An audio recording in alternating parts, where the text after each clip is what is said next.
Hi అండి, అందరికీ నమస్కారం. Welcome to simple life with Devi అండి. ఇప్పుడు ఈ వీడియోలో అయితే మీకు బెంగళూరులో ఉన్న ఫేమస్ పూరి జగన్నాథ్ టెంపుల్ అయితే చూపిస్తున్నానండి. నేను బెంగళూరు వచ్చి 1 year అవుతున్నా నియర్లీ. మేమైతే ఈ టెంపుల్కి వెళ్ళలేదు. అలాగే పక్కనే ఉన్న అభయాంజనేయ స్వామి స్టాట్యూ చూసారా, అక్కడ కింద టెంపుల్ కూడా ఉంటుంది. చాలా బాగుంటుందండి. ఎప్పుడైనా సరే బెంగళూరులో ఉండి కనుక ఈ అభయాంజనేయ స్వామి టెంపుల్ అండ్ పూరి జగన్నాథ స్వామి టెంపుల్కి కనుక మీరు వెళ్ళకపోతే ఖచ్చితంగా మిస్ అయినట్టే ఈ వ్యూ. ఎందుకంటారా, అంత బాగుంది. నేను ఎప్పుడు బస్సులో నుంచి వెళ్ళినప్పుడు బయట నుంచి చూడడమే తప్ప బస్సులో నుంచి చూశాను నేను. కానీ నాకు ఎందుకో మరి ఈసారి ఈ పూరి జగన్నాథ స్వామి టెంపుల్కి వెళ్ళాలనిపించింది. ఎక్కడికైనా బయటికి వెళ్దామని మా రిలేటివ్స్ అడిగినప్పుడు వాళ్ళని బయటికి తీసుకువెళ్తే బాగుంటుంది అలా అని చెప్పేసి ఇలాంటి ఒక మంచి టెంపుల్కి తీసుకువెళ్తే మంచిగా పీస్ఫుల్గా అండ్ ప్లెజెంట్గా కూడా ఉంటుంది. ఈ టెంపుల్స్ అందరూ చూస్తారు, కానీ ఇటువంటి స్పెషల్ అండ్ అరుదైన టెంపుల్స్ మనకి తక్కువగా ఉంటాయి. కాబట్టి మన ఆంధ్రాలో చాలా టెంపుల్స్ ఉంటాయి, కాకపోతే ఇలా ఈ పూరి జగన్నాథ స్వామి టెంపుల్స్ మాత్రం హైదరాబాద్లో అండ్ బెంగళూరులో మాత్రమే ఉన్నాయి. నాకైతే బాగా అనిపించిందండి. ఇప్పుడు నేను ఎప్పుడు బయట చూడడమే తప్ప ఇప్పుడేనండి ఇక్కడికి రావడం. అండ్ ఈ టెంపుల్ వైబ్ అయితే ఎంత బాగుందో. అండ్ ఈ స్టాట్యూస్ కూడా చాలా బాగున్నాయి. బయట నుంచి చూసేదానికన్నా ఇలా ఈ టెంపుల్కి వచ్చి అండ్ ఒక్కసారి ఇది అంతా అలా తిరిగి చూస్తుంటే ఎంత మంచి ఫీల్ వస్తుందో. అండ్ ఇక్కడ దేవుడు కూడా చాలా ప్రత్యేకంగా కనిపిస్తారు.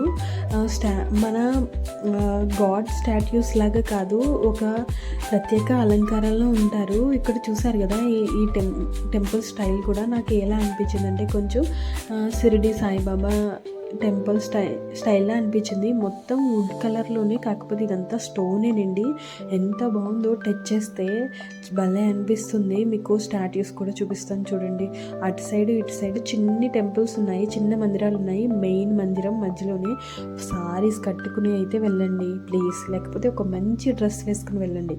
నాకైతే తెలీదు ఇంత బాగుంటుంది ఈ టెంపుల్ అని. ఫొటోస్ అయితే ఎక్సలెంట్గా వస్తున్నాయి.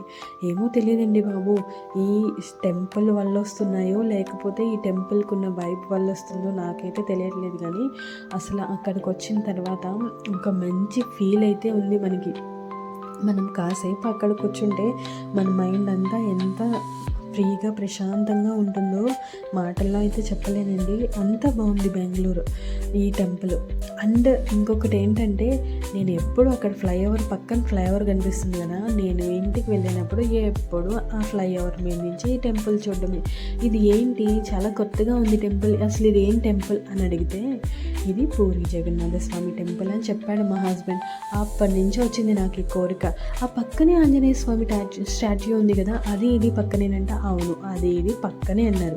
చూసారా, అసలు ఎంత బాగుంది ఈ టెంపుల్ చూడడానికే కాదు, మనం ఒక్కసారి వెళ్ళి ఈ స్టాట్యూస్ ఉన్నాయి కదా అవి టచ్ చేస్తుంటే మనకి ఎంత మంచి ఫీల్ వస్తుందంటే, నిజంగా చెప్తున్నాను, ఇంత బాగా ఎలా కట్టారబ్బా ఈ టెంపుల్ అనిపిస్తుంది.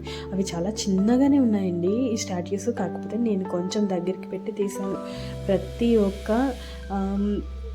స్టాట్యూకి ఒక స్పెషాలిటీ ఉందండి బాబు. ఎంత బాగుందంటే అంత బాగుంది. నిజంగా నేను చెప్పడం కాదు, ఒక్కసారి మీరు వెళ్ళి చూస్తేనే కదా మీకు తెలిసేది. అన్నట్టు ఒక మాట, ప్లీజ్ అండి, ఇంత కష్టపడి వాయిస్ ఓవర్ ఇచ్చాను, గొంతు బాగోకపోయినా ఒక సబ్ చేయండి. నా ఛానల్ని ఎవరైనా సబ్ చేసుకోకపోతే సబ్ చేసి సపోర్ట్ చేయండి. అంతేనండి. లోపల కూడా దేవుడిని కూడా చూపిద్దాం అనుకున్నాను, కానీ దేవుడిని చూపించడానికి కెమెరా అలౌ లేదు. అండ్ దేవుడిని ఎవరైనా దగ్గరికి వెళ్ళే చూడాలి కదా. నా ఈ చిన్న వీడియో మీకు కనుక నచ్చినట్టయితే సబ్ చేయండి, సపోర్ట్ చేయండి. థ్యాంక్ యూ వెరీ మచ్ అండి. థ్యాంక్ యూ సో మచ్ అందరికీ. బాయ్ అండి. మళ్ళీ నెక్స్ట్ వీడియోలో మళ్ళీ కలుద్దాం. బెంగళూరు వీడియోలో మీకు ఇంకా ఏమైనా కావాలంటే నన్ను సపోర్ట్ చేయండి. బాయ్.